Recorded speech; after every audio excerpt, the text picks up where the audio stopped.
The Monster Hunter series has never been particularly known for its storytelling. While earlier titles introduced a basic framework, the plot often felt secondary to the main attraction, battling enormous monsters with equally enormous weapons. However, this time things feel different. I recently had the opportunity to visit Capcom's headquarters in Osaka, where I not only interviewed the developers but also played the first 5 hours of Monster Hunter Wilds. What I experienced left me genuinely surprised. This is the first time I've felt truly engaged by a story in a Monster Hunter game. Admittedly, I approached the preview with some skepticism. The open beta last month was fun but left me feeling like something was missing. The gameplay, while enjoyable, felt off in certain areas. Some weapons lacked their usual punch, and my favorite weapon, the insect glaive, didn't feel as fluid as I remembered from Monster Hunter World. Of course, it was just a beta, but I was cautiously managing my expectations after sinking over 900 hours into its predecessor. Fortunately, my concerns were largely alleviated. While the core gameplay, hunting monsters to craft better gear and take on stronger foes, remains intact, Wilds introduces a major shift: the story. Unlike previous entries where the narrative was background noise, here it takes center stage.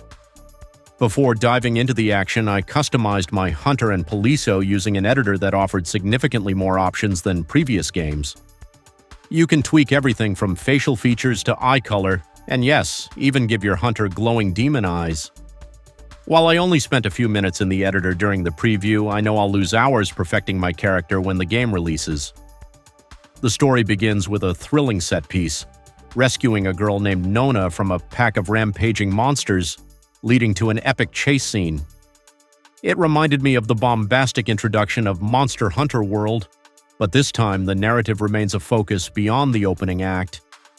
Early hours of Wilds emphasize world building, with named characters and deeper lore about the ecosystem and local tribes. It's a refreshing change from the job titles like Admiral we had in previous entries. The Forbidden Land, where the story takes place, feels alive with culture and history. Instead of simply battling monsters, I found myself learning about the world and its people.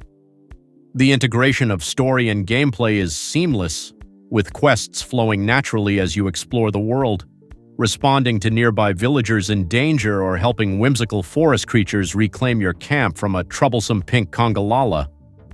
The gameplay in Wilds retains the core mechanics fans love but includes some notable tweaks and additions. Weapon handling feels familiar but offers new moves that breathe fresh life into the arsenal. For example, the hammer now has a counterattack and the longsword gains a powerful follow-up to its iconic Helmbreaker move. My personal favorite was the bow's new ability to mark a target, ensuring arrows hit their mark regardless of distance. The controversial changes to the insect glaive, reducing its air mobility, took some getting used to, but the new moves it offers still made it fun to use. The developers are also fine-tuning weapons based on beta feedback, with specific attention given to the lance, switch axe, sword and shield, and insect glaive. One of the most intriguing additions is the ability to carry a secondary weapon.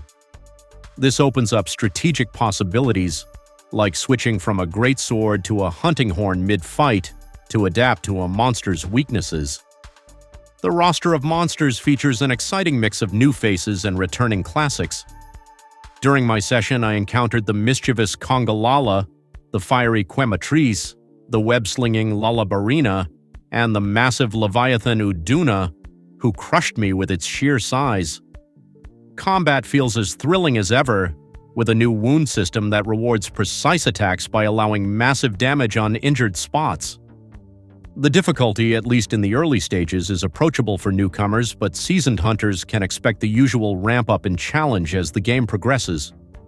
After all, what's a Monster Hunter game without mastering each creature's unique moveset?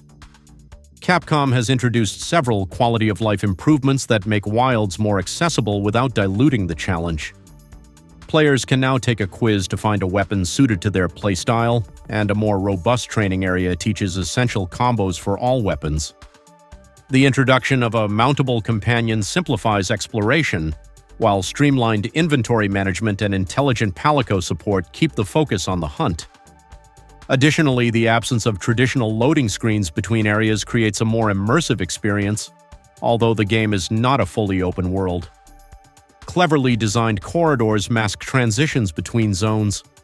Graphically, Wilds doesn't break new ground despite being exclusive to current-gen consoles and PC.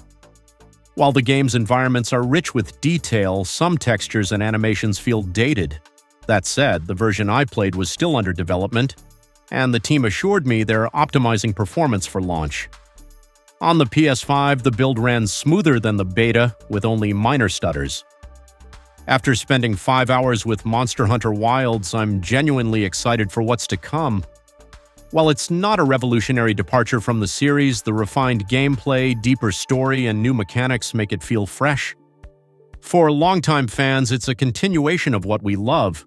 For newcomers, it's the most approachable entry yet.